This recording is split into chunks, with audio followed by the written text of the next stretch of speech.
Saintess summons skeletons. By Morn. Chapter 461, Queen of the Hill. Destroyers complete Monahart of Afinareth, /SSS tier / Unable to calculate setting time. Imprint progress, 10,000/10,000. Small catalyzer, 1/1. Medium catalyzer, 1/1. Large catalyzer, 1/1. Giant catalyzer, 1/1. Keystone, 1/1. Transcendent Ritual, 0/3. Effects, stats will be doubled. All stats plus 170%, SSS rank base. All stats plus 50%. Health plus 67,381. Stamina plus 17,900.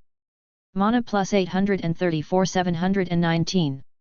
Slashing resistance plus 5%. Explosion resistance plus 10%. Explosion resistance plus 15%. Slashing resistance plus 20%. Relocate core. Destroyer signature skill modifier. Speed shard, 5. Strength shard, 2. I should have around 4 months left? It was hard to find so many mana imprints. At least I have all I need for the first 2 rituals now, I just need to make it to the marked location. Sofia was running at full speed through the blue plains of Cerberus Beta.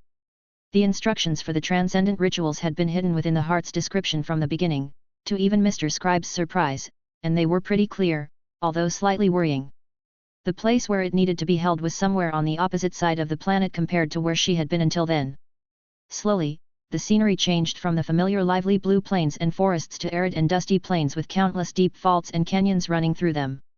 Finally Sofia reached the place indicated by the instructions, a small flat-topped hill with steep cliffs on all sides, standing alone in the middle of the empty arid plains. A few spiky plants grew on the hilltop, but that was all there was to be found there beside rocks and dust. This is it. I don't know why, but I kind of expected a special place, not just a flat hill.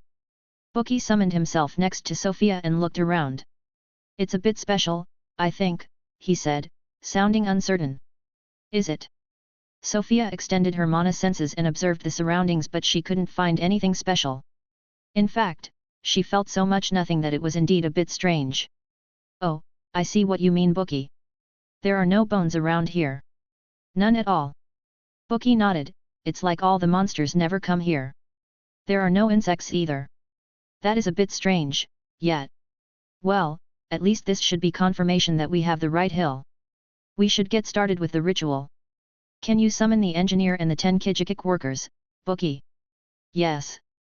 The group got to work. Perith was charged of flattening the place even more, getting rid of the plants and such. Sofia slowly paved the ground with the bone slates she had prepared, already inscribed with the giant ritual circle provided in the instructions. And lastly Bookie helped the skeletons assemble the tall bone-sculpted altar in the middle of the ritual circle.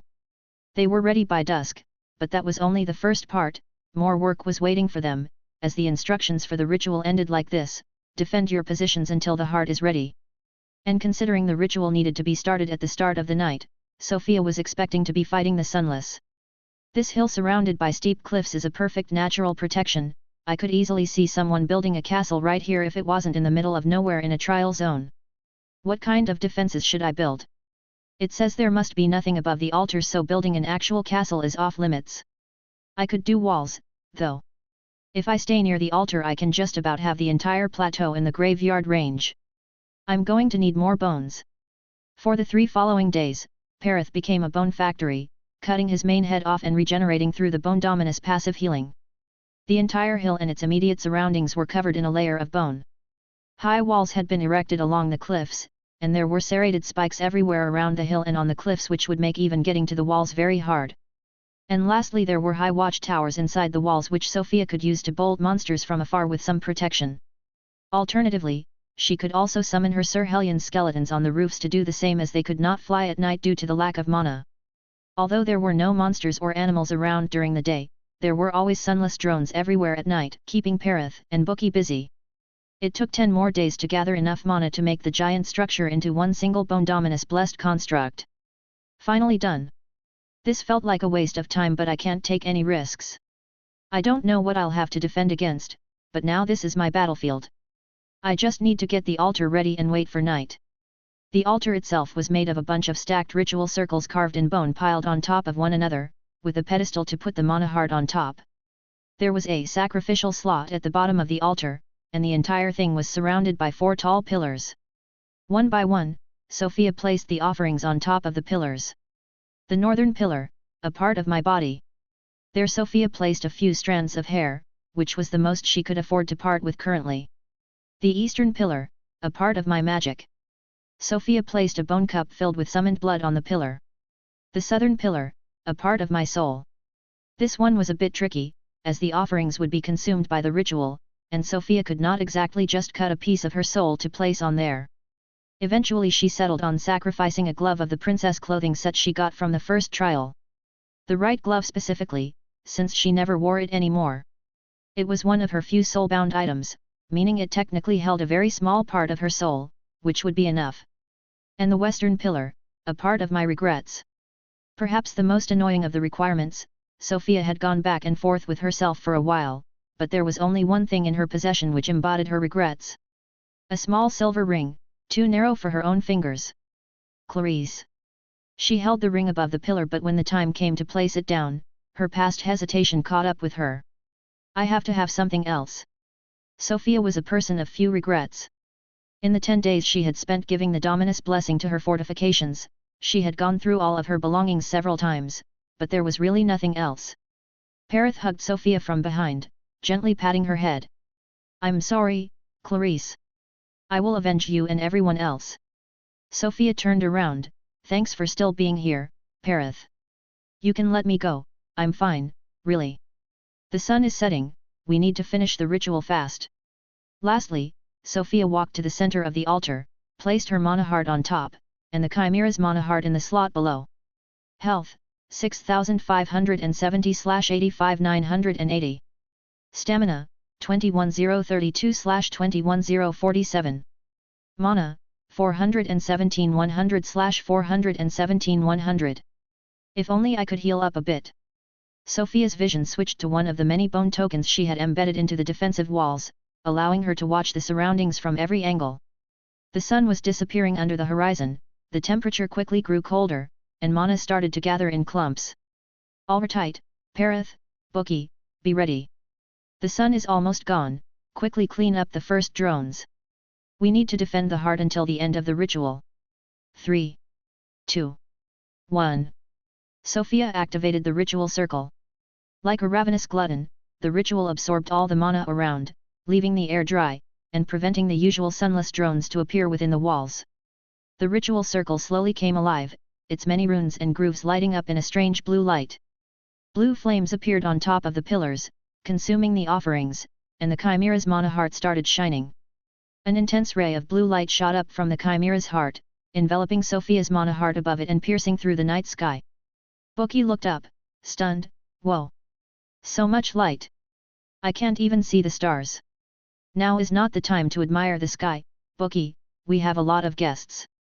Sofia's vision was jumping from one token to another, and the sight of the happenings outside of her walls was alarming. No matter where she looked, countless sunless drones were rising from the ground, an endless sea of them, painting the landscape black. Perith, you're up, southern side. Bookie, you stay here to keep an eye on the heart and manage the troops. Let's start with 100 Kijikik soldiers to the northeast, and spread the rats all around to break up as many forming amalgams as you can. I'll go hold the northwest for now. If we cannot manage, we will summon the Templars. Chapter 462, Hilltop Fortress. About 8 minutes after the start of the ritual, Sofia walked in the air as fast as Dodge, me allowed her to without switching stance, surrounded by a swarm of small destroyer skulls ripping through the sunless. The drones all around were dying fast, consumed by a thick layer of rot. They were not too dangerous because their only attack with enough range to hit Sofia, the rain of black balls, would get completely deflected by Dodge, me. Still, Sofia needed to be smart about how she moved through the sea of sunless drones, as she had to balance the high mana expenditure of the choir and of constantly spreading more Iridian rot with the mana she could steal from the drones dying with heat death when she killed them herself with the skull choir. If only they died from the rot before running out of mana. So far, no amalgam had formed, which was something of a miracle, but the drones were slowly getting closer and closer to the hill through the sides the group wasn't covering. It was just impossible to defend everywhere at once, and more drones kept incessantly appearing at the back end of the enemy lines. This is not gonna work, some drones are already reaching the rows of bone spikes. I'm coming back, Bookie, you keep focusing on preventing amalgams from forming. Before Sofia could make her way back halfway to the hill, an attack from behind ripped a tree trunk-sized hole through her torso, piercing through the bone armor like paper. That could have killed me. Sofia turned her head to look. Far to the southwest, in between hers and Perith's zones, an amalgam had managed to fuse, towering over the smaller drones, and absorbing more of them by the second.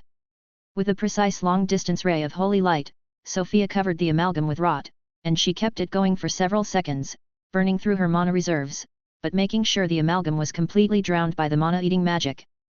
The amalgam answered in kind, firing a second black lance in Sofia's direction. Sofia could decide to dodge, but the fast movement would cancel her ability to walk on air, so instead she dropped her staff and punched the incoming lance.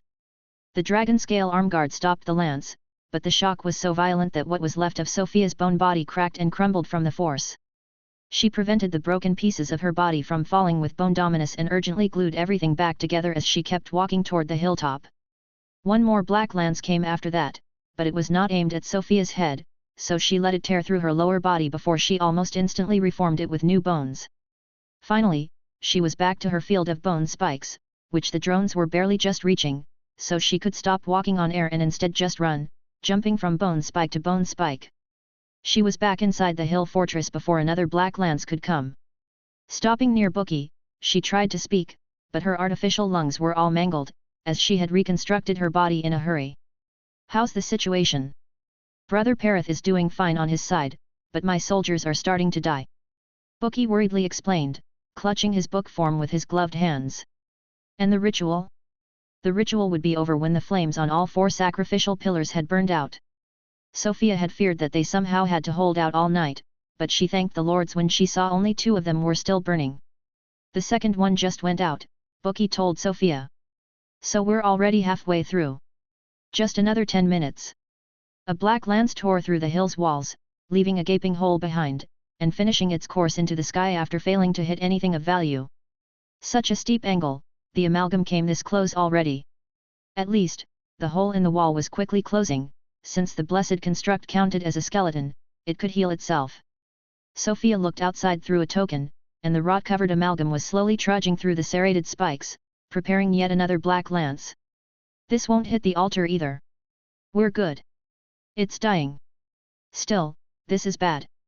More amalgams will form. Summon the Templars. Yes.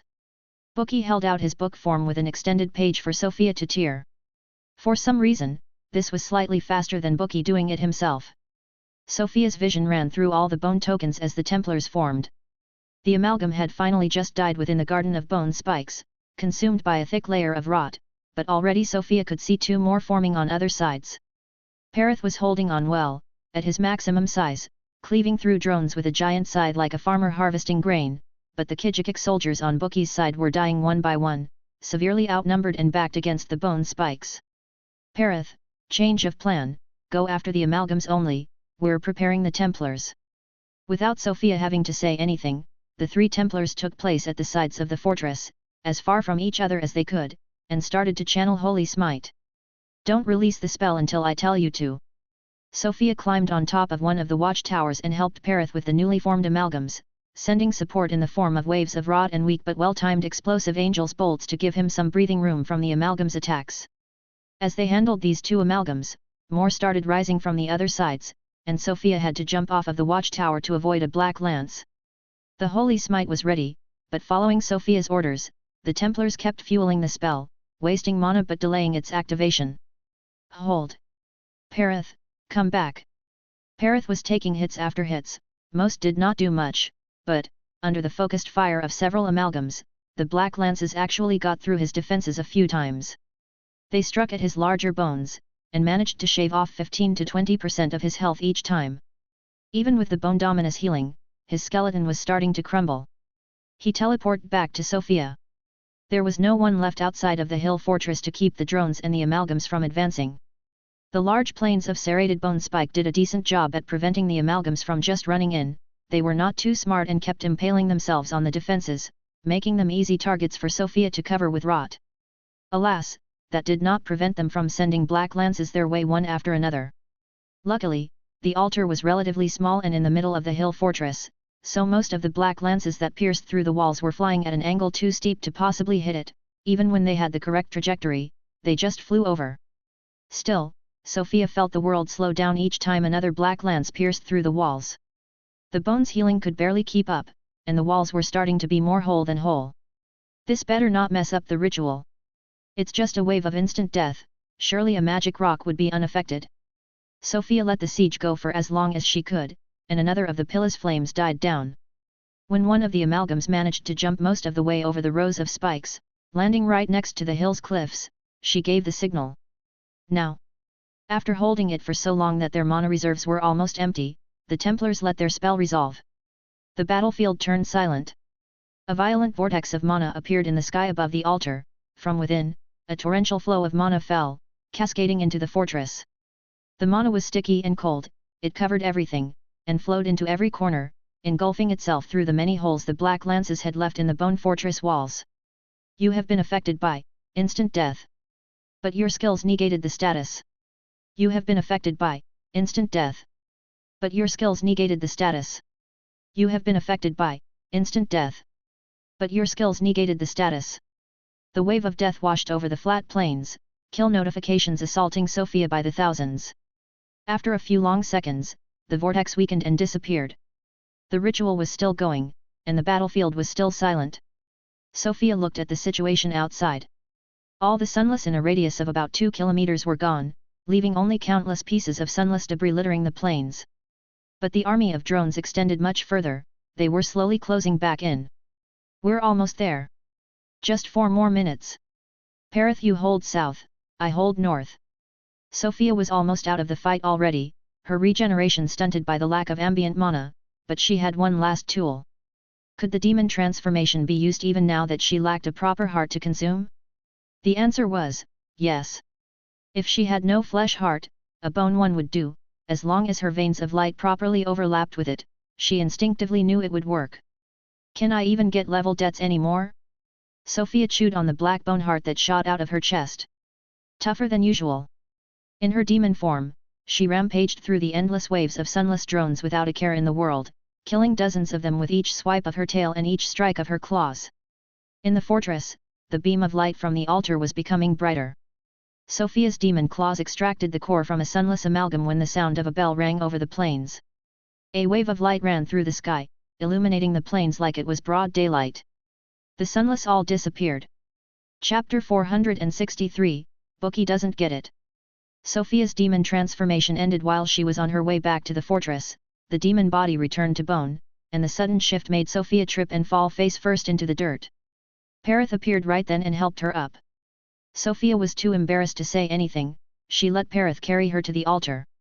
The mana heart was floating above the altar, its appearance had changed somewhat, becoming a bit smoother and rounder, and the red of the destroyer's carapace from absorbing the keystone imprint had shifted to a slightly golden glow. Oh, the all stats bonus went up by 30% instead of the usual 25%. Not bad already. No more imprints, though? Saintesmancer's heart, /x tier / Unable to calculate setting time. Imprint progress, 10,000 / 10,000.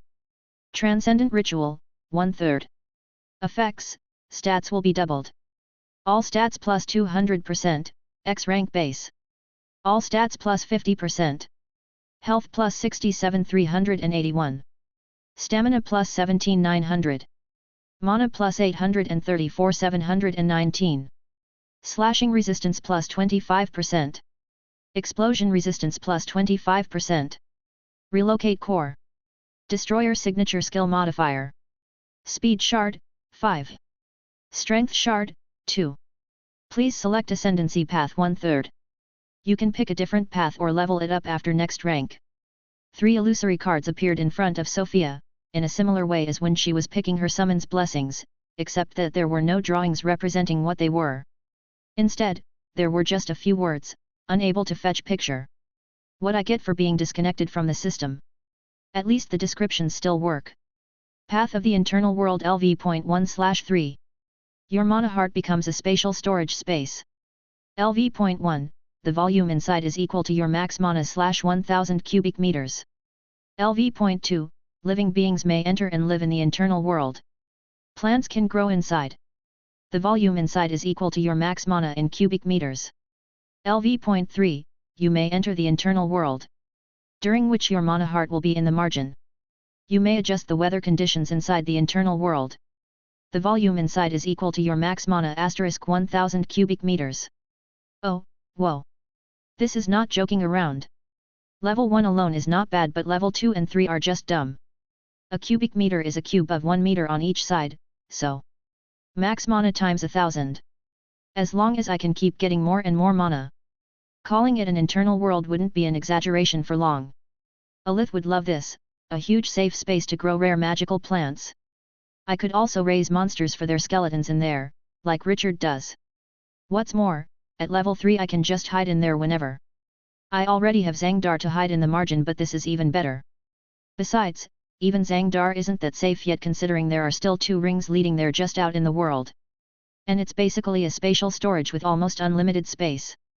When I have enough mana I could store entire oceans in there to dump on my enemies. Truly insane. What about the other ones? Path of the Infinity Engine LV.1/3. Your mana heart alters the way your mana works. LV.1, external aura can no longer affect your mana. LV.2, gain complete immunity to mana regeneration impairments.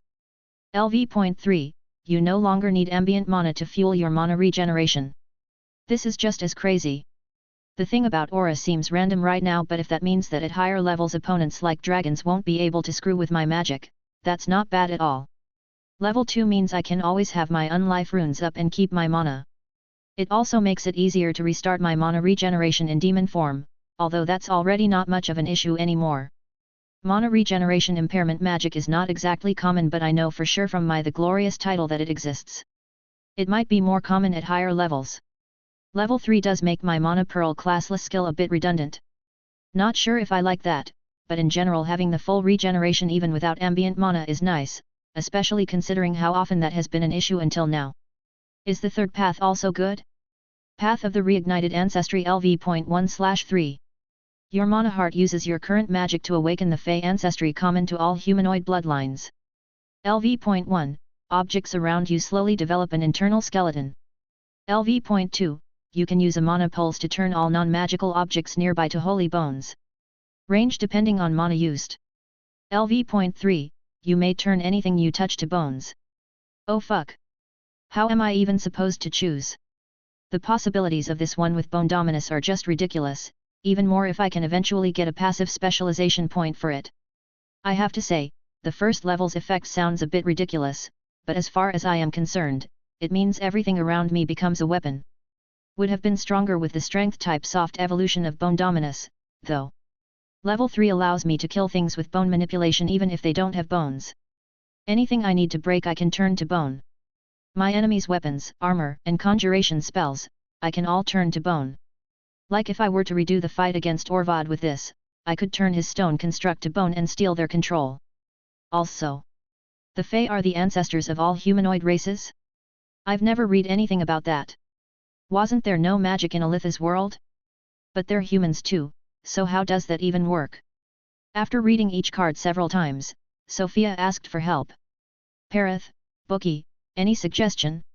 I'm a bit lost here.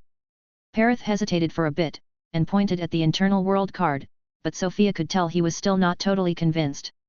One vote for internal world, Bookie. Bookie shifted from one foot to the other as he analyzed the possibilities. I think I can probably eat the objects if they have skeletons. But I'm not sure. Sorry, I'm not more useful. What are you going on about, Bookie? You're always very useful, it's good to know your opinion too. If you can eat objects given a skeleton by this, then who knows what possibilities that could open up? Just imagine, a skeleton boat, a skeleton castle? And we could just summon them whenever. But that's only if you can really eat them. Do you think they would have skills? They could probably do the same things they were able to do before. Bookie answered enthusiastically but not sounding very confident. Alright. Well, that puts me in a bit of a weird spot. I think the one I'm most inclined to take is Infinity Engine, just because fixing the unlife rune's major downside is hard to pass up. But they're all so good. How confident are you about being able to eat those skeletons, Bookie? I. Bookie's voice suddenly changed, taking a more sinister tone. Of course it would work, Saintess. Who do you take me for? From the intonation, Sofia instantly understood who that was. Orator. Now you show up. He answered with her own mouth, Ha, your endless transgressions have been amusing, hence I have come to graciously offer my help, for once. I see. Thank you for the help, then. Was that all? Again, Sofia's own voice answered her, in a slightly mocking tone, Oh, but that was not it, I have yet to offer said help. A certain inquisitor has been unavailable for some time now, so here comes. A prophecy, if you will, when the time comes, seek my name. That is all. See you soon, Saintess. And he's gone. That was faster than usual. You all right, Bookie? Did that scare you? I'm all right. Uncle Orator is not scary. Bookie answered, sounding even happier than usual. Aha, sure. I don't like it too much when he speaks with my voice, but it's good if that doesn't bother you. His prophecy thing is a bit worrying. The see you soon even more, actually, but let's focus on the trial for now. Now we know you can eat the object skeletons. Bookie puffed up his chest, yes I can. That certainly tips the scales a lot. Then maybe we take the third path. Parith stepped in, shaking his heads. Brother Parith. You think the bone path is bad? Bookie asked, half shocked and half saddened. Again, Parith shook his heads. Sofia narrowed her eyes, I think I know what Parith thinks. Yet. That could work. Bookie looked at Sofia then at Parith, confused, I don't get it. Chapter 464 Siege. Bookie observed the cards, so we're taking Reignited Ancestry once and then Infinity Engine twice, he asked after taking time to think things through. Almost, we are doing it the other way around, Sofia corrected, Infinity Engine twice first, because out of everything, the most important part to grab is the second level of it to cancel the false immortality downside. The order only matters if we do not complete the third level, but considering how hard the first one was, we have to expect a possible failure. But then, why not take all the Infinity Engine? Object skeletons would be nice, but if we have to sacrifice the mana regeneration effect for it. I have the mana pearls for that, Sofia explained. It's true that the effect does not last long and the pearls currently take forever to grow, but the more mana I have the faster they will come, and there's still ambient mana around us most of the time, so it's not like this is a constant issue. And if you want to know why I'm not really considering the internal world one, it's because we already have Zangdar. I want to build a nice home there after the trial when we have enough mana. Bookie thought seriously about it, and then, to Sofia and Parith's surprise, he changed his mind, I think we should get only the Infinity Engine. Hey? You don't want the object skeletons? And no, I want them but... Then what is it? I think Sofia will need the Infinity Engine more, because you have too much mana. Even with ambient mana it could become not enough. And me and Brother Parith both need the ambient mana too, so if we always stay together, any place we go to when we're older will become all dry and uncomfortable. Sofia was a bit taken aback by Bookie's theory. That was true, right now when there was ambient mana, it was always more than enough to fuel her regeneration, but what about in a filter or two, when she starts having 10 times more mana and an even faster regeneration? That was something she had never thought about, because until now, she was operating at a very small scale. But now that she gave it more consideration, whenever she had met higher level people, they were pretty much never actively absorbing the ambient mana. Especially Aredes, she had so much mana that it was almost pushing me back when she transformed. If she were to absorb the ambient mana to fuel that, the moon would have been completely dry. You make a very good point, Bookie. Just because it is not a problem now does not mean it won't become one later. But we're giving up the skeletons then, are you really fine with that? Bookie nodded, we can find another way later. Maybe we can find a real bone fairy to do it for us, he said, clenching his fists. Alright then. Parith, Mr. Scribe, any objections? Sofia took the lack of answer for a yes, and grabbed the path of the Infinity Engine card. On the altar, Mana Heart started to change form, like a real beating heart, it changed step by step, becoming more slender and elongated, twisting on itself.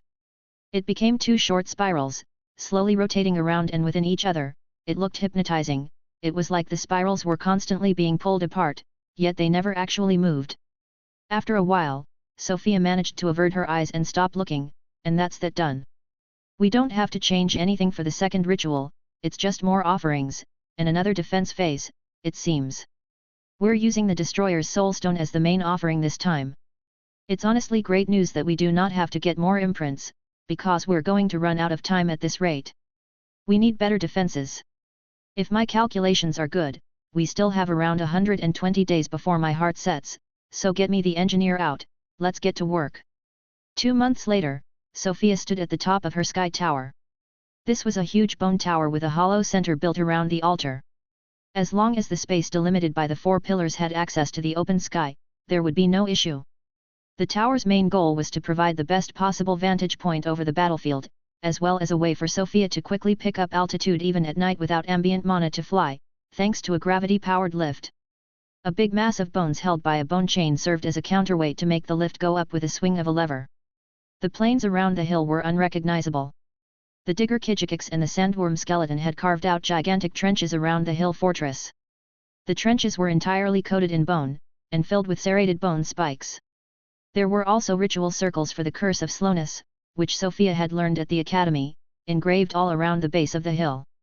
The hill fortress itself had undergone a major redesign, with it having an actual roof this time, albeit pierced by the tower for the opening of the altar, and it also had higher, thicker walls, with several layers of bone interwoven in special patterns for added structural integrity. For the more distant plains, where the Sunless had appeared the first time, Sofia had carved and filled thousands of mana-storing ritual circles. This had been the most time-intensive thing to prepare. It drew a complete circle around the plains, and was the most critical part of Sofia's defense plan. Lastly, the fortress, the trenches, and their surroundings were all covered in a thick freezing mist from the overflowing chalice she had gotten at the same time as Bookie's own skeleton. She had tried it against the Sunless drones, and while the freezing effect itself did nothing to harm the Sunless, the mist also contained a slowing effect that did affect them, and worked exceedingly well together with the Curse of Slowness. Both of them together could slow the advance of the drones to a crawl. Bookie had already summoned and positioned all of his skeletons, and now Sofia was watching her mana climb back up while the sun slowly made its way down the horizon. The defenses are set, she muttered, watching over the silent plains. Now we wait. When dusk came, Sofia stepped onto the lift and took off the Saintess anklet. With her weight doubled, the lift quickly started going down. She reached the bottom and the lever automatically swung back, locking the platform on the ground level. Let's get to it. Time to place the offerings.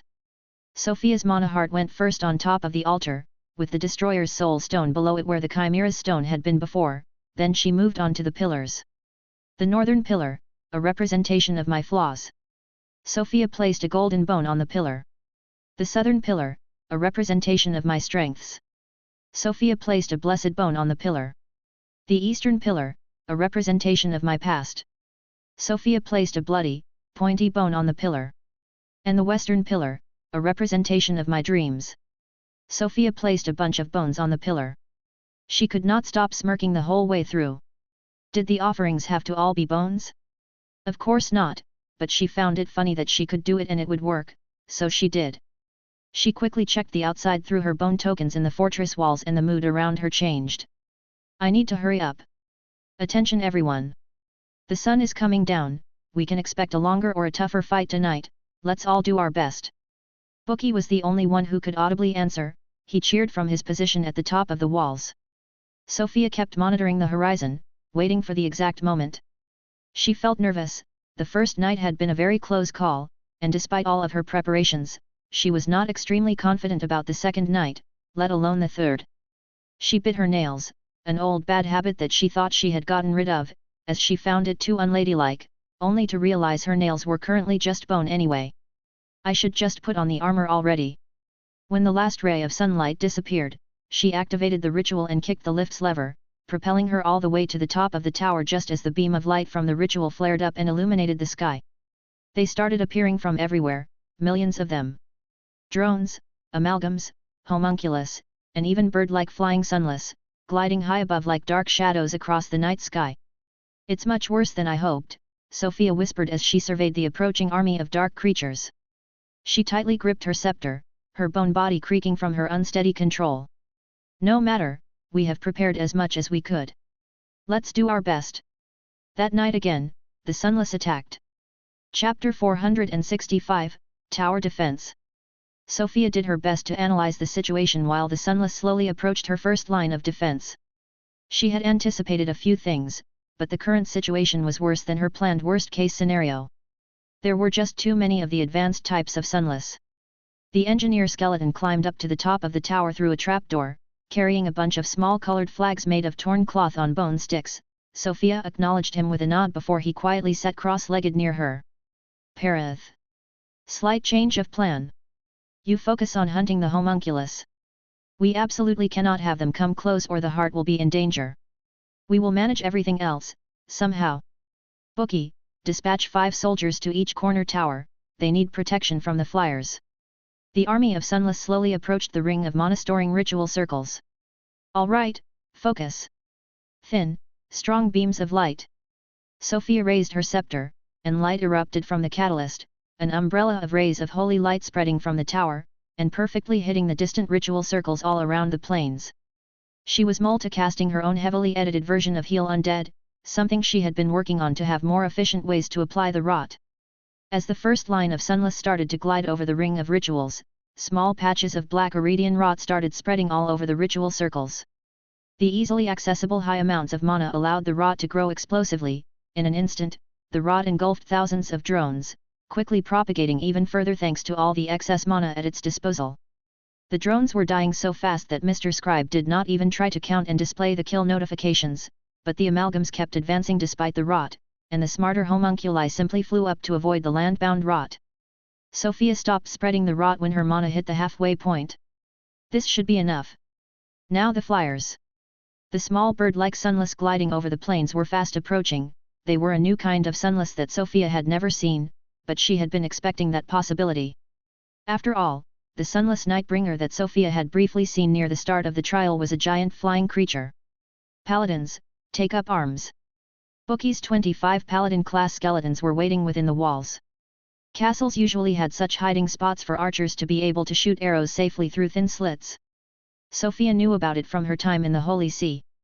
The Paladins were already trained with the bow and arrow, but Sofia had the engineer skeleton prepare something better, his own brand of elemental muskets.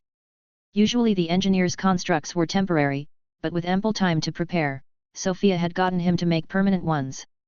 The flying Sunless approached the fortress in straight lines. They were easy targets. The Paladins fired, and 25 Sunless flyers fell and impaled themselves into the countless rows of bone spikes surrounding the walls. Keep shooting. Don't save your mana. When you're out, take up a lance and go up to the ramparts. Sofia quickly changed her view to Parathas. She watched him jump over a black lance and cleave a homunculus in half as he landed. All right, she whispered, relieved that he seemed to be doing well despite the horrendous situation he was in, surrounded by countless Sunless. She trusted that he would teleport back to her if his situation was getting desperate. The first amalgams are coming. Sir Hellions, charge your bolts. The Sir Hellion skeletons were mounted like ballistas on rotating bone constructs spread into 3 corner towers in a triangle around the fortress. This was needed since they could not fly at night without ambient mana. They each had a soldier Kijikik responsible for rotating the structure, and now were also all surrounded by 5 more soldier Kijikiks as protection. The trenches carved around the fortress were right at the limit of the Sir Hellion's range. Any further and their lightning attacks would become inaccurate. As soon as an amalgam tried to jump over the giant trench, it received a lightning bolt. It was not enough to kill them, but the bolts came with a debilitating effect that would prevent the amalgams from jumping, and their momentum would send them barreling down the trenches. The first amalgam was hit by the lightning and fell into the trenches, getting pierced from side to side by giant bone spikes. It was still not dead, but the rot would finish the job. Good, this is also working. Keep it up. So far, the Paladins managed to keep all the flyers at bay, but already, a few amalgams were getting past the trenches. There were only 3 Cyrillians, and the Sunless amalgams came by the dozen. The zone beyond the trenches was all spikes and freezing mist, so they were injured as they landed. Some were impaled, but for the amalgams with more than one head, their sheer power was enough to break most of the spikes they landed on. Black lances started to form. Bookie, send the foot soldiers. Small trapdoors appeared within the walls, from which small squads of Lancier Kijikik soldiers crawled out one by one before falling into the sea of bone spikes. The tips of their weapons were hollow like fountain pens, and shone with a green gleam. The flower hero skeleton had been one of the skeletons hard at work for weeks during the construction project. Every night, Bookie had him create new flowers and try the poisons on sunless drones. The soldier Kijikik could easily navigate between the bone spikes with their elongated worm-like bodies. Each squad of 5 surrounded a different amalgam. Sunless amalgams had a weakness: while they could morph their body to defend themselves when channeling spells, they could not use their self-defense spikes at the same time they released the spells. Sofia worriedly looked at the 4 pillars every few seconds, hoping to see them burn out and learn how long this night would last. The first black lance shot forward. Sofia was ready. Using her storage eye, she summoned a thick bone slate right in front of the attack. The black lance impaled the bone slate and kept flying forward. The slate impacted the wall first, dissipating a huge amount of force as it shattered. The lance failed to pierce the bone walls. At the same time, a Kijikik squad stealthily attacked the amalgam from within the sea of spikes, only stabbing it once each, delivering some poison before making their way over to another amalgam. The amalgam's lower body started to dissolve, in turn feeding the rot which the creature was already covered in. The rot flared up like a hot bubble of mana, and there was nothing left of the amalgam a few seconds later. Sofia looked at the pillars again, but the flames were all still burning. It had not even been 2 minutes yet, but she dearly hoped that the second night would be shorter than the first. She quickly transferred another bone slate from her bone storage to her eye, and swapped as fast as she could through all of her vision tokens to determine where the next lance was going to come from. She stopped the second lance, but they were already starting to come too fast. For each lance she stopped, 2 more pierced through the walls. The walls slowly repaired themselves, enough to sustain the damage without crumbling. This continued for a bit, and finally, the first pillar's flame burned out. This night is also 20 minutes long. We can do this. The homunculi started to reach the trench. Perith had killed a good number already, but he could only cover a tiny portion of the battlefield. Come back, we're starting phase 2. Sofia informed Perith as she struggled to stop as many black lances as she could, spending her stock of bone slates at an alarming pace, littering the battlefield with broken bones. Perith teleported to Sofia, and without waiting, he downsized himself to his smallest height and jumped off from the tower. He grew back after stabilizing his fall, and squashed a fireball casting homunculus as he landed. His role was still the same. Sometimes an homunculus would manage to cast a spell, obliterating a section of the outer walls, but thanks to Bookie's non-stop micromanagement of the Kijikik and Paladin troops, they always managed to avoid being caught in the spells. The drones were handled by the Rot, the Amalgams by Sofia, the Sir Hellions and the Kijikiks, the Homunculi by Perith, and the Flyers by the Paladins. This resulted in a tense push and pull, as the bone walls were destroyed and regenerated, without much real damage being done. The second flame burned out. The fortress held out for about 10 more seconds after the start of the second half. That was when the engineer skeleton raised a yellow flag. The paladins had all run out of mana. To the ramparts. Don't let them in. The engineer also raised a blue flag. This one meant the Sir Hellions were out. Between blocking 2 black lances with summoned bone slates, Sofia had to decide on what to do next. They held for long. The Templars are already on standby. Should I order the cast now? She had only been distracted for a second, but it was enough for a black lance to get through the walls and hit the sky tower. The entire structure shook under Sofia's feet. Start the cast and hold. Perith, your health is too low, come back. A flying sunless attacked Sofia from above.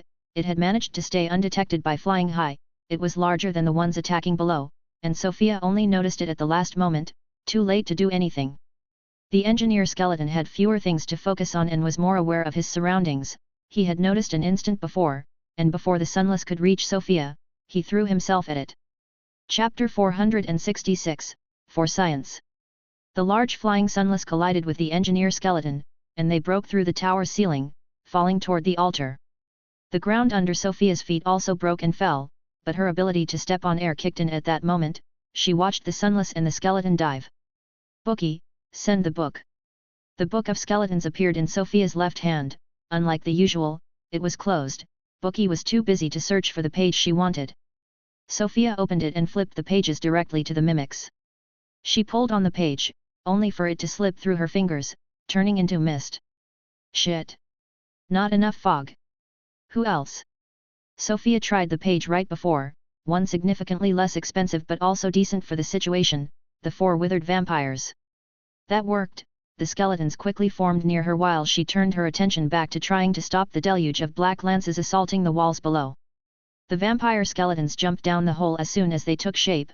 Their only job was to protect the mana heart from the sunless the engineer was still falling with. Trusting her skeletons, Sofia kept blocking as many black lances as she could, but many were starting to get through, and this created opportunities for the homunculi spells to strike closer to the heart. The paladins on the roof were also starting to get overwhelmed by the flying sunless, which were a lot harder to take down without ranged weapons. The multi-headed amalgams were also starting to throw clumps of drones up on the fortress roof, which had forced about half of the Kijakac soldiers to come up as reinforcements. The situation was becoming so bad that Bookie himself was fighting, slicing up drones with his mithril dagger. Sofia felt the engineer skeleton and one of the vampires die, but the 3 other vampires were climbing back up, which meant the heart was still safe. Perith had been going against her orders and kept pushing his luck outside the walls, killing 1 more homunculus before he got surrounded by 3 two-headed amalgams and teleported back to Sofia, most of his bones damaged or broken. Templars. The channeling time of Holy Smite could not end soon enough. With 9 minutes left on the clock, a vortex of mana formed above the bone fortress. The wave of cold mana of death washed over the fortress and spread far and wide on the plains, killing countless sunless. Only some of the flying ones gliding too high to be swept survived.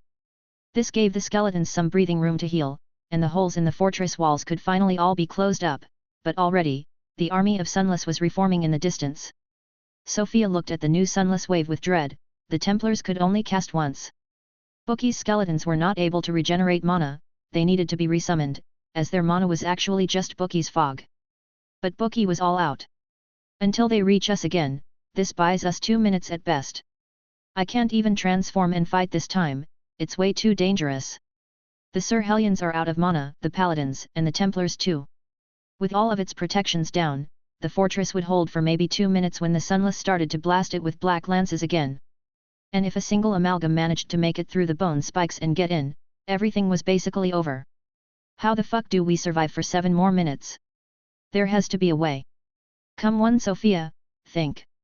Sofia's thoughts raced, all her skills, all her possessions, all her knowledge, she ran through everything, trying to find a way out. Things were not looking good at all, but she still managed to find 2 possible ways.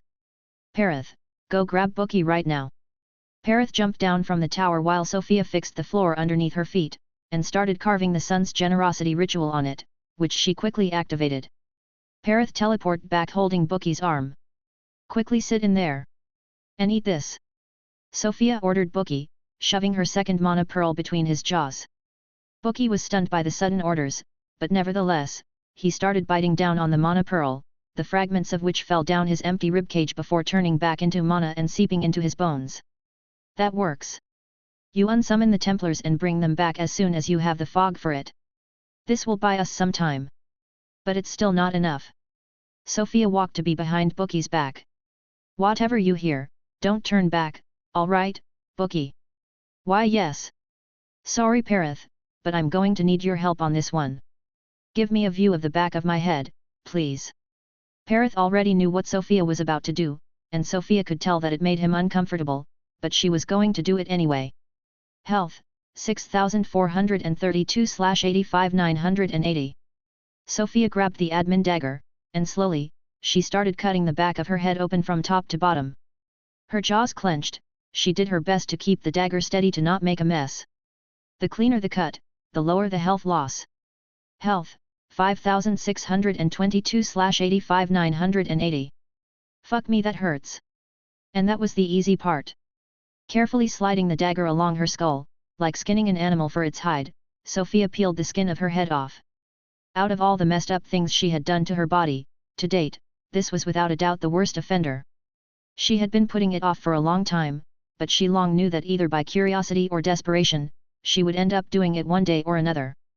Health, 462/85 980 Stamina, error /21047 Mana, 245 629/417 100 Sofia extracted her skull to feed it to the skull choir. She made a fake bone skull to rewrap her skin around, and encased most of her head into more bone to hide the damage. The only things left visible were her 2 eyes, which she could no longer move due to the severed muscles, and her golden blonde hair falling down her back, separated into 2 halves by a bone clamp holding her skin together in the middle. Sofia wanted to lie down and rest after the self-imposed ordeal. Her mind screamed at her that it did not want to even think anymore, but she had to tough it up and endure at least until the end of the ritual. A new line appeared at the end of the skull choir description. Skull choir. Stored skulls. Human, air, chorus. Sandworm, energy beam. Boar, intercept. Destroyer, rip and tear. Bloodlight echoes.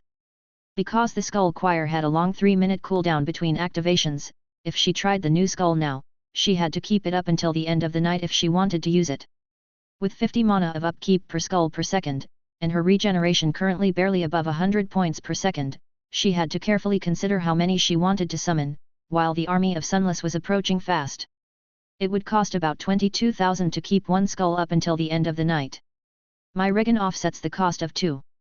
If I summon 5, that leaves me just shy of 200,000 left to spend on everything else. It's my own skull. It has to be good. 5 human skulls appeared around Sofia. It was perhaps the first time that a summoned skeleton really made Sofia uncomfortable. The skulls were all staring at her, dripping with red blood. Slowly, veins of light appeared from under the skulls, gradually building up to mimic Sofia's entire network of blood light which she hid inside of her bone body. They were all in the exact same position. Bloodlight echoes. Sofia raised a hand and the echoes followed without any delay. From creepy and disturbing, the skull choir's new addition became fascinating. Can those? A spark of blue electricity appeared in Sofia's hand. The lowest possible power output of the Angel's Bolt spell. The echo's hands also produced blue sparks. Holy fucking shit! That cost me 6 times the usual amount of mana. They're using my reserves. But still. Sofia used Heal Undead to summon a thin pillar of holy light in front of her. Each echo summoned a similar one on their position. This can work. Perith, back to the front lines. Bookie, you stay here and summon the Templars as soon as you can, get them to prepare another smite. Unlike the Destroyer skulls, the echoes are confined by the usual choir formations. Currently known array formations. Ring system array. Sphere array. Wall array. Next array unlocked at skill level 250. Ring is good, skulls, take place. The echoes spread around, in a circular formation, they moved up to the borders of the platform. Sofia cast as large a beam of light she could over the plains down below. It was pitifully small by itself considering the size of the plains, but it was soon joined by 5 more beams of light illuminating all sides of the fortress. The timing could not have been more perfect, as the legions of Sunless started crossing into the beams of light. Shower them with rot. With 5 echoes, the upkeep of Iridian rot was of 60,000 mana a second, and each beam of light applied 6 layers of rot in an instant. Sofia immediately stopped the rot to keep some mana for later, but already, this simple move had applied 6 times more rot than usual for the same amount of mana. This renewed rot wave helped slow the Sunless, and Bookie eventually managed to get the Templars out again, casting another Holy Smite, which ended up being much weaker than the first one but still enough to buy them some time before the Sunless reached them again. The last minutes of defense were messy and each incoming black lance put the altar at risk. Bookie's skeletons were almost all dead, and Sunless drones were infiltrating the fortress, when, finally, the last Pilla's flame burned out. After a bright explosion of light came silence, and Sofia passed out on the spot, alive but completely drained, barely getting caught by a teleporting Perith. Unaware, Bookie jumped up in joy, we did it. Chapter 467, Eternal Dusk. Sofia woke up in Perith's arms, near the altar. Bookie threw himself in her arms. Sofia. Hey boys. Sorry about that. How long was I out this time? Sofia asked in her thoughts while stroking Bookie's skull with her bone left hand. Almost a whole entire hour. Bookie answered, a hint of worry in his voice. Not too bad. My stamina is still aired out but I feel fine now. Let's have a look at the heart. Sofia stood up with difficulty. She was basically entirely bone now, with not a single functional muscle left. Turning her entire head to be able to look in the altar's direction, she observed the mana heart quietly floating above the altar.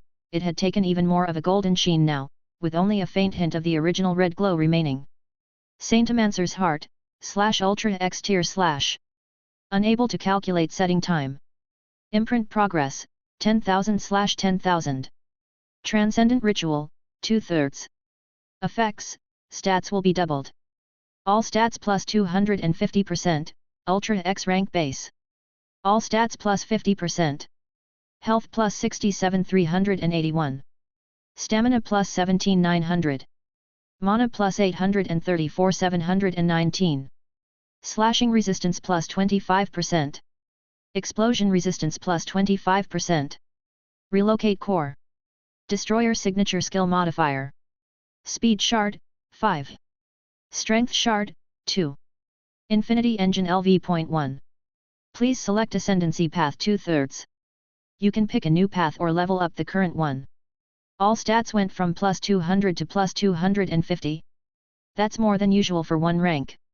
Still no additional imprint space, though. Picking Infinity Engine again. Nice. Now to read the full description for the third ritual. It said I was missing reagents without telling me which. Hopefully not another Keystone Monster's Mana Heart. Transcendent Ritual 3, Call the Titans. Activate the ritual while placing sunless debris in all reagent slots with the Mana Heart slot empty. Use your Mana Heart to absorb a Titan core, they will naturally fuse. Awfully simple instructions. Titans. At least it's not another defense trial, because I would have stood no chance. This, though? If it's killing a single big creature, this is more my kind of thing. What worries me is the plural. Call the Titans. I only need a single one, though, if the last line is correct. So if I could find a Titan without the ritual I wouldn't need to worry about there being multiple. Where does one find a Titan, though? Also if the ritual to call them uses sunless debris then they must be sunless Titans, right? So it's strange that this ritual doesn't say it needs to be held at night like the two previous ones. Unless... Oh. Yeah, I see. Yes. That has to work. This last step might be easier than the previous one. Not doing the intended ritual to call the Titans is a risky bet, but if this step is meant to be the hardest, there is no chance I could do it the intended way.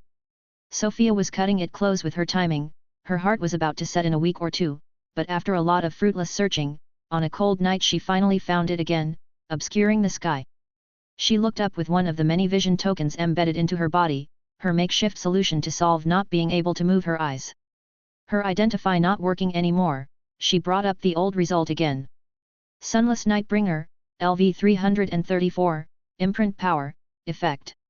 And the sky disappeared, giving place to his endless majesty. Found you. Parith, Bookie, stay inside for now. Let's try to be smart about this. Sofia followed the gigantic flying sunless while staying on the ground, quietly channeling her unlife rune. Interestingly, even in the bone body, it still appeared at the usual spot on her shoulder. With the rune finally on, she started to walk up the air coming closer and closer to the black thing covering the sky. It was really like the sky had been devoured by a pure black void, but the higher Sofia stepped, the more her mana vision revealed how much mana flowed through the black mass. Seriously, how large is this thing? It's hard to believe it is a whole filter weaker than the Chimera and the Destroyer. It has millions of times too much mana for its level. I don't think it has noticed me yet. How do I find the core of this thing? The sunless Nightbringer was flying much faster than Sofia could walk, so it was only a matter of time before it left her behind. Either I get its attention or I try to get on its back. Going inside is too dangerous since this thing is a sunless, that's a good way to end up crushed. Let's just try to get up. How, though? Finding the giant flying sunless had been hard enough, she could not let it escape her. Finally, what she decided to do was to get as close as she could to it from below, and to wait until the right moment. When the sky appeared again above Sofia's head, she was ready to turn around and use her short-range teleport. She barely managed to plunge her dragon claws into the creature's back even with the teleportation. The sunless was truly flying at a delirious speed, it was hard to just hold on like this. She could already tell that the black flesh of the creature was trying to eject her. Had she used her real hand instead of the dragon arm guard, it would have already been turned to meat paste. Still, Sofia managed to pull herself in, and changed her left hand as well as both of her feet to bone hooks which she used to stabilize herself on the creature's backside. The bone hooks were destroyed in a matter of seconds, but Sofia could let them heal up, plunge them into the creature again, and use that short window of time to move her right hand further up to gradually climb onto the giant back of the sunless Nightbringer. While that sunless was unfathomably large and wide, its body was only a few meters thick. After a while, Sofia finally managed to step onto the actual flat back of the creature, although she still needed to have her right hand planted inside to avoid being ejected. Sofia stayed there for a moment without moving, just slowly fixing her bone body, which the whole improvised hook transformation thing had severely messed up. The view from the creature's back was surreal. It was like being on an entirely black desert, being constantly pushed back by the most violent winds, with nothing on the horizon, under a permanent sunset. Just how fast is this thing flying? It's so much effort just to hold on. Since her entire body was controlled by bone dominus, the current situation was taking up a major part of Sofia's concentration, so much that it would be hard to use any other spell at the same time in that situation. Sofia worked on slowly streamlining her bone body, the improved aerodynamics helping reduce the load on her right arm by a lot, but even still, she had to fiercely stay planted inside of the sunless back to avoid being flung back into the sky. I need to move if I want to find this thing's core. Sofia made very slow progress, moving up the creature's back for hours against the relentless winds. She had noticed a bright strip of white in the distance, just like the markings on Terran and Everell, and that was where she was headed. The wind was calmer near the white strip, and that helped Sofia's progression. That was because of the mana density near the white part of the sunless. It was extremely high, suffocatingly so, and it pushed even the wind aside. While inside this soup of thick mana, Sofia could finally stand up on the creature's back, stepping on the white part. As soon as she did that, the black parts surrounding the white started to bubble up like hot tar. I don't like this. I think I've been officially spotted. Sofia ran. With the vision token she had embedded on her back, she looked behind her, and saw that the bubbles grew to be multiple four-headed amalgams, slowly rising from the Nightbringer's insides. Sofia ran faster. She ran forward, but she could only follow the white strip or the wind would blast her away, so it was not going to be long until her situation became worse. At first the amalgams only appeared near where she was, but soon they started appearing ahead, and since Sofia could not run anywhere else, decisions had to be made. While still running, she summoned the Skull Choir with as many bloodlight echoes as she could, and emptied her entire mana in less than a second, spreading metric tons of pulsating black rot on the sunless Nightbringer's back. With that done, she manually controlled her jaw with bone dominus to chew into a fake bone heart and transform to her superior demonic body while she dismissed the unlife rune. The skulls from the choir sent her back just a tiny bit of mana through heat death when they disappeared, helping restart her regeneration even while she was still transforming. She jumped over the amalgam blocking her way, and kept following the white strip. The entire back of the Nightbringer was starting to bubble up like a calm lake suddenly brought up to a boil, and from the black bubbles, sunless amalgams rose by the dozen. It's not that it has too much mana for its level. It's that it's carrying thousands of fucking amalgams. Sofia's mana senses extended far and wide as she ran, contorting her body to avoid the black lances incoming from all sides. She had 5 minutes left to find the Nightbringer's core. Chapter 468, I Need a Hero. Sofia was strangely calm as she advanced on the back of the Nightbringer. The white stripe she followed meant there was only one way she could go, and she was so used to the casting time and velocity of the black lances that avoiding them in her demon form was almost too easy. It reminded her of the Alphagiad's tentacles, if anything it was a bit tougher in that she couldn't step on the lances. She constantly scanned everywhere with her mana senses to try to find anything that stood out. A few times, the black lances did almost get her, when there were too many at once, but the demon form skills allowed her to avoid getting touched at all. How many kilometers had she run for? She could not tell, but there was no end in sight. Then the white stripe spread into a Y shape. The mana to the right was slightly denser than it was on the left, so Sofia turned right. Then the path split again, and Sofia kept following the paths with the most mana. Amalgams kept appearing all around her in ever-increasing numbers. Eventually the odds stacked against her, and a black lance came that she could not possibly avoid. Both regret and misfortune were already on cooldown, so Sofia did what she could, block with the dragon scale. Her health took a very slight dip as the shock of the impact ran through her body, and Sofia got ejected from the white path. Immediately the thundering winds hit her and sent her flying high in the sky. While upside down, she used dodge, me and stopped her flight by stepping on air, and jumped off of it, propelling herself back onto the sunless back. She landed in the black zone, with amalgams immediately starting to form around her, but they were left behind as the wind kept pushing her back, her right arm leaving long claw trails on her path as she fought the momentum not to get sent flying again. In just a few seconds, the wind pushed her back into one of the white stripes, and quickly finding her footing, Sofia started running again. She breathed in as much mana as she could, while she kept count of how long of her transformation remained. I need to go faster. But she was already at her maximum speed, running so fast that it was hard to even adjust her direction in time when the Y intersections came without warning, hidden by the constant amalgam spawning ebullition of the Nightbringer's black skin. That was her maximum speed with no mana cost. When she managed to bring her mana back over 50,000, she could comfortably activate the third tier of Runeforged Overlord for an extra 149% speed boost. Finally, when it looked like she was going to run out of time with only 20 seconds left on the counter, Sofia reached the end of the white lines, a giant white circle where several lines converged. There was a black cross-shaped mark in the middle. The Sunless Eye. Perith appeared in the middle of the circle before Sofia, activating his armor and raising two great shields of light. Amalgams were rising around the circle faster than ever. With a final jump, Sofia landed in between Perith's legs. Pulling the key out her bone armor, she carved a deep hole in the middle of the black cross in a single swipe. Black lances were forming by the hundreds around them, like a deathly cocoon about to close. Blinding white light erupted from the hole Sofia had just carved. Hastily digging into her own flesh, Sofia ripped her mana heart from under her armpit with the dragon claws and thrust it into the hole, her arm sinking down to the shoulder. The resulting explosion of light was even more blinding than the most powerful angel's bolt Sofia had ever cast. More blindingly white than the sun itself, it carved a giant hole through the Nightbringer, and all the nearby amalgams and their attacks disappeared, vaporized back into the volatile mana they had always been made of. The Nightbringer's core was as a piece of sunless debris larger than Sofia's head, and it was being sucked into her mana heart like it was a liquid rather than a solid, attracted by an inescapable force. Another pulse of blinding white light escaped Sofia's mana heart when the Nightbringer core's last remnants disappeared. The light chased away everything, air, mana, there was nothing left but an empty void, violently destroying everything hundreds of kilometers across. It was so absolute that it even pushed Sofia and Perith's mana straight out of them. The Titan started falling from the sky. Sofia could feel her mana heart's power pulsating even through the dragon claw, she clenched it tightly as she fell with the Titan's lifeless corpse. Her body was quickly turning back to bone as she fell, she looked up.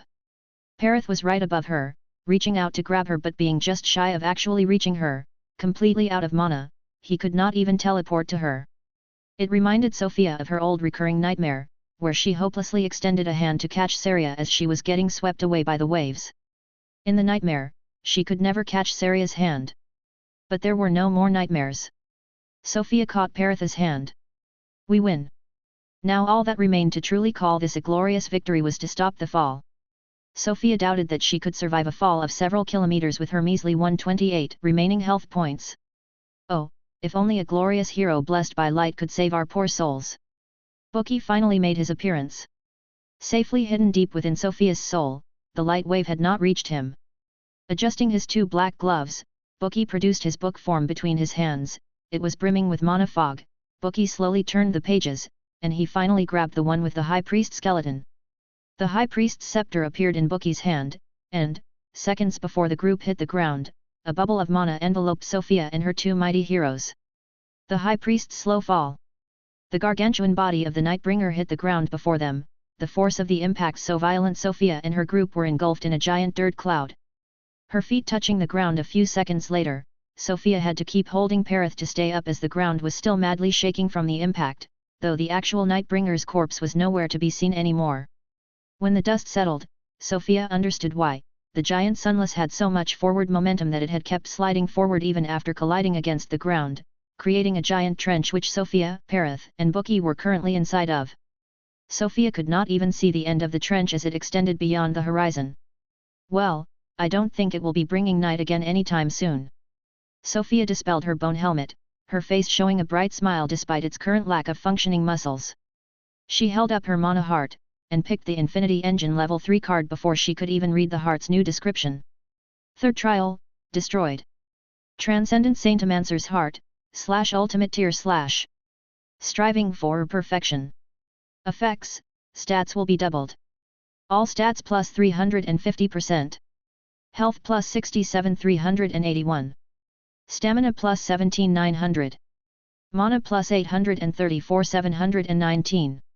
Slashing resistance plus 25%. Explosion resistance plus 25%. Relocate core. Destroyer signature skill modifier. Speed shard, 5. Strength shard, 2. Infinity engine LV.3. Another 50% to the all stats bonus. I don't even want to calculate how much mana that will end up being, I might pass out again. In Sofia's hand, the mana heart was changing form again after she picked the last card, its golden glow became even stronger, and its shape twisted into strange geometric objects, until it stabilized in its final form. It floated over Sofia's palm, looking like a solid shard of light. It's a bit like a tiny angel bolt, but golden? It's hard to see where it begins and where it ends. To the touch, as far as Sofia could tell with her bone hands, it was not actually really a solid, and more of a constant force pushing back against her fingers. She tried to gently squeeze it, and the repulsive force became stronger the more she tightened her grip. I don't think I can damage it, but I should stop messing with it just in case. All that's left is to go find Clint, right? We have about 10 to 12 days. Should be easy enough. Before leaving, Sofia went to check on what remained of the Nightbringer. It had slid on the ground for tens of kilometers before stopping when it impacted a large mountain range. Sofia was flying with Bookie in her arms, observing the Sunless from above.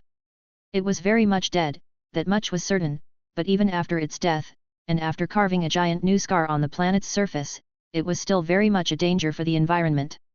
Hundreds of kilometers of land and mountains were covered in Sofia's Iridian rot. Chapter 469, Familiar Faces. Sofia and Bookie silently observed the rot slowly consuming itself and everything in sight. The Sunless mana usually disperse when they die. But it looks like the rot I spread before my demon transformation worked a bit too well. Well, it should run out of mana in a bit. Surely. There won't be anything left in the area, but it's not like anyone lives there. Right? Hopefully there wasn't anyone around. Out of nowhere, Kyle appeared next to Sofia, blinking several times as he observed the ravaged landscape. He could hardly believe his own eyes. Hey! Explains why I lost the Nightbringer's signal, he finally said, hiding his emotions. You really don't make it easy on me whenever you do anything, Kyle sighed. I'm still busy. Let's deal with this fast. Blame the scribes who designed the transcendent rituals if you want to blame someone. Sofia answered in her head. Ah, right. He can't hear me because of the dagger. Sofia started to bring up a bone slate to write on, but she stopped to observe the magic Kyle had started channeling. It was too complex, she could not understand anything from the mana movements around the Seraph vampire. All she knew was that he channeled something for about 10 seconds, sent a huge blast of mana forward, and the entire rot-covered zone ahead of them disappeared. Hundreds of kilometers of land, emptied in the blink of an eye. All that was left was a huge cylindrical hole. Kyle wiped the sweat off of his forehead. Well, I'm happy for you, didn't think you'd make it, honestly.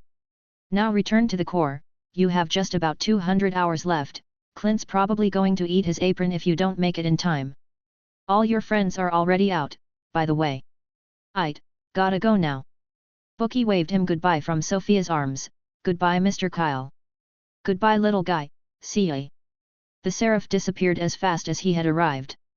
For a second, Sofia thought about using her skill capture trademark, 042 module right then and there, but she decided not to. 200 hours? I need to hurry up. Getting to the core was meant to be the final stretch of the trial, coming with its own difficulties, but Sofia was not particularly worried, especially since she already knew how to find an entrance. There were probably other ways to get down to the center of the planet, but the easiest way was just to find any of the many IPS towers, and she would be able to find a path from there. As for why she knew about that, Sofia had to thank the loose lips of a certain sunless dungeon core. With the help of her undead birds, it only took Sofia 2 days to find a tower, hidden within the empty trunk of a dead giant tree. Sofia entered through the hidden entrance common to all IPS towers. She looked up at the spiraling stairs leading to the higher floor. I wonder which moon this one goes to. But what we're looking for now is a way down. Spreading her mana senses around, Sofia felt no obvious results. To begin with, the entire tower was full of mana, be it the walls or the floor, they all were enchanted with self-repair and other such magics, which did wonders to obstruct any vision of what might lie beyond. Of course I can't summon the graveyard here. Bookie, Perith, come help. The two skeletons appeared to help Sofia search for the way down. Sofia had just started to carefully examine the walls when Bookie called her. Sofia! Sofia! I found it! Already! Even Perith looked surprised. He and Sofia walked up to Bookie, and now that they knew where to look thanks to Bookie, the way down was very obvious. One of the square metallic slates making up the floor of the IPS had a small round hole on its surface. Bookie bent over and put 2 fingers into the hole, then pulled the iron slate up. It opened awkwardly to the side. This was actually a small hatch revealing a square hole with a ladder going straight down. Great job, Bookie. Want to go down first? Brother Perith should go first in case if it's a trap. Perith shrugged. He reduced his size a bit more to comfortably fit inside the hatch, and jumped down without even touching the ladder. Down he goes. Actually, want to get on my shoulders, Bookie? See, can I? Get up here, I'll carry you down.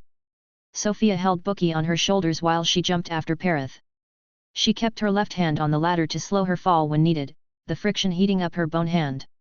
The descent was quite long, and the ladder finally ended up leading to a small square room with various green glowing indicators built in the walls. A single light was red, labeled Maintenance Hatch. There was a door leading out but it had no handle. Oh, I left the hatch open. Well, not my problem, I'm not climbing back up to close it. How do I open the door?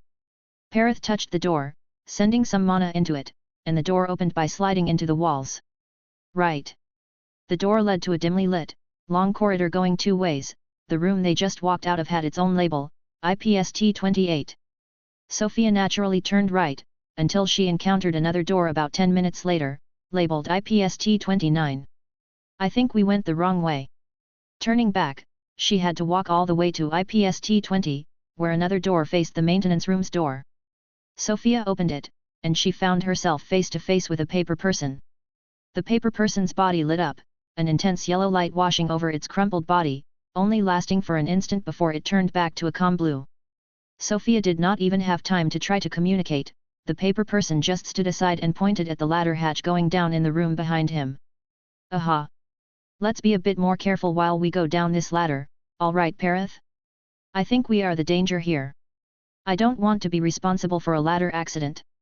Going down the ladder at an acceptable speed was painfully long, but when Sofia was finally out, after opening one more door, she found herself in known territory, a random dark alleyway in the underground paper person city. Simple as that. We even have time to go get a meal at the inn if we want.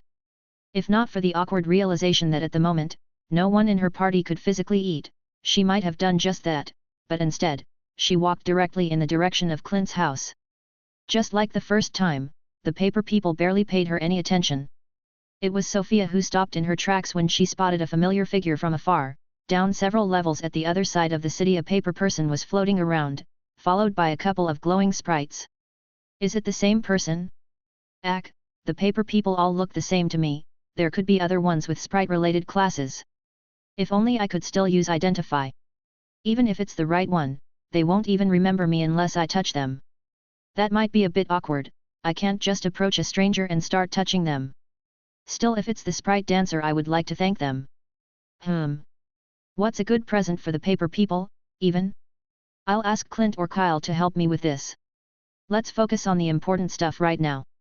To Clint's house. Sofia walked all the way to the teleportation room where Moon had casually ripped Clint's head off, and the apron-wearing large man was already there waiting for her. About damn time you showed up, Lasei. Love your new looks. Sofia summoned a human skull with the choir to answer. Nice to meet you again too, Clint. Spare me the crap and follow me, we got a ton of work to do, starting with Skeleton Man over here. I can't wait to get started. The scenery just changed around the group from the empty teleportation room to a giant underground forge. The temperature was suffocating, with sluggish streams of magma running down the walls. Clint did no introduction, he just walked away to grab 2 weird pedestal things covered in runes, and dragged them up to Sofia and Perith. Get the hearts on there, that'll stop the setting process. This'll mark the official end of the trial. Congrats to the both of you. Kyle isn't coming. Boy's busy, give him a break. He'll be there in a bit, we need him for the signature skills. Anyway, get to it already. Clint impatiently pointed at the pedestals. Sofia retrieved both mana hearts from the protection of her arm guard, giving Perith his own. They placed them on the pedestals at the same time under Clint's watchful eyes. Clint brought his face closer, almost drooling. He couldn't take his eyes off of Sofia's mana heart. Sweet fuck, that's the good stuff. Chapter 470, The True Power of Keystones. Sofia wanted to answer Clint, but her concentration was disturbed by the sudden change in her body. It was starting to heal, and the fake bone body was hindering it. Gee, give me a second. Perith, help. Sofia hastily dispelled her bone helmet, slid the admin's dagger into her mouth to be sure she wouldn't lose the effects of the title, and told Perith to take off her face. Perith awkwardly grabbed Sofia's face and pulled it off of her bone body, Sofia's light veins following it out of their bone host. Her body started to slowly grow back from her face. Perith wanted to use his greater heal to expedite the process, but Sofia stopped him. She put up a bone wall between herself and Clint, and slowly created bone clothes to cover her body as it grew back. With bone dominance and radiance, Sofia was passively healing 3% of her health every second. In moments, she was finally back to full health. Sofia tested her voice. Oh, it feels so good to be whole again. Meanwhile, Bookie was taking Sofia's armguard and stuff off of her bone body to help her transfer it all, and Clint was completely oblivious, occupied that he was looking at Sofia's mana heart from every possible angle. Fully clothed and back to her mostly human body after 9 months of being mostly bones, Sofia stored the bone wall and addressed Clint. So, Mr. Creation, down to give me some essence? Clint tore his eyes away from the mana heart with difficulty. Yet. Thought about it a lot, I can spare 2 at most. Price is quite simple, you get 0 say on your incoming race evolution, I get full creative control. Deal? That. I need to think about it. Can you give me a second? Well, you got until the referging to make a decision. Clint waved her off as he returned to his observation of the ultimate rank mana heart. Mr. Scribe, your take on this? The race evolution is from VPPV, right? Can we entrust that to him? Sofia felt her mana grow out of her control. She felt weak and nauseous as Mr. Scribe took control to be able to speak. It is indeed a result of VPPV. The most important things are already set in stone, even without our input it should be fine, but be sure to confirm that he will not change our appearance too much. 2 essences are hard to turn down, we need at least 30 for the boundless space realm. 30. You are the one who picked the divine shadow body keywords. Alright. Sofia cleared her throat. Clint? Can you tell me more about the race evolution? What kind of input am I giving up exactly? Clint turned his attention to Sofia again. HMMPH, sure. You've got a race evolution pending, it will happen when I reforge you with the heart, no matter whether you want it or not, your body and soul are ready to change already, no walking back. But you can influence it, still, and I'm buying that from you. What kind of influence? Appearance, racial traits, racial skills, inherent strengths and weaknesses, it's all already forming, but you can still make large changes. You know about the vampire's curse, right? I do, yes, Sofia confirmed. Well, if you were race evolving to vampire, you would be able to choose between the different elemental affinities of the vampire curse, for example. That's not actually a thing, by the way, but that's the kind of scope we're looking at. And you want to make all the choices for me? How does that benefit you? Beyond the joy of creating? I can stick one up to Sun and Moon if I also design my own race. Clint explained before letting out a coarse laughter. That's a big ask. Can I trust that you will make it good for me? You're talking with creation itself, think I'd willingly forge a bad item? You're gonna hurt my feelings, Lasei. Alright. I have 2 conditions, though. And that would be? I want to have the right to object to your choice of name for the race if I do not like it. I know how it can be, I don't want to be like Alith and have my name be the race name. I'll give you a choice between a few options, but you have to pick one of them. That sounds acceptable. And my second demand is that you do not change my appearance too much. Clint scratched his head at the demand. I can make an effort to preserve your face and general body shape, if you insist. If you really don't like it, your charisma will adjust it somewhat over time, but the racial features won't disappear. What would the racial features be? I ain't quite sure yet. But the basis your skill is giving me to work with is interesting. You should still look like yourself, mostly. Just not quite human. Sofia turned to her skeletons, what do you guys think? Parith looked conflicted, but Bookie was just happy to be asked for his opinion. I think Sofia will always be Sofia. True, Bookie. True. Alright. I'll accept your terms, Clint, I hope you don't make me regret this. A bit of trust wouldn't hurt. Hat. Sorry, but you know how much I trust gods in general. I still don't even know who I am up against. Ha. About that, I have news. Moon thinks she knows who sent you to Peace's realm. You'll have to ask the small oracle, though, faceless prick wouldn't tell me directly. And screw waiting for Kyle, we'll start without him. Whose signature skill do we make first? Sofia and Parith looked at each other, and Parith pointed at Sofia. I'm first, I guess. I have no real idea what the signature skill thing is about, though. Means the sensor did its work correctly. Signature skills are pretty straightforward. We make a strong-ass custom class skill for you by tapping into all the mana pathways you've created in your blueprint until now. Everyone who clears this trial gets one. You do get some say on what the skill will be. I make a first draft with you, and how hard the system works on improving and fine-tuning it for you depends on the rank of your heart. That sounds a lot like a specialization. Do I get extra credits for my 3 extra ranks? How will it all even work with me being disconnected? Kyle will be the intermediary between you and the system. And yes, you get extra credits like no one ever did before. Suffice to say, we can make some good shit right here, Clint excitedly explained. Sofia had to admit, she was getting excited about the idea too. How do we start? Well, first, I need to explain the effects of your keystone modifier. Clint took a step back to look at the entirety of the mana pattern he had just drawn midair after listening to Sofia's ideas. It can work. Like you wanted, there's potential for when you have more mana, and I can easily incorporate the speed and strength shards. As it is, you will probably be able to summon only one, for now. And the cooldown will be several months. I'm fine with that, Sofia commented, as long as they all count as skeletons. That, they will. Clint confirmed, let me call Kyle, it's about time he shows his. I'm right here, Clint, Kyle interrupted him from a corner of the forge. He was sitting on an anvil, observing the mana patterns for Sofia's tentative signature skill. The skills you make are beyond my critique, as always. Their masterworks all. Can't go wrong. Think it'll be accepted?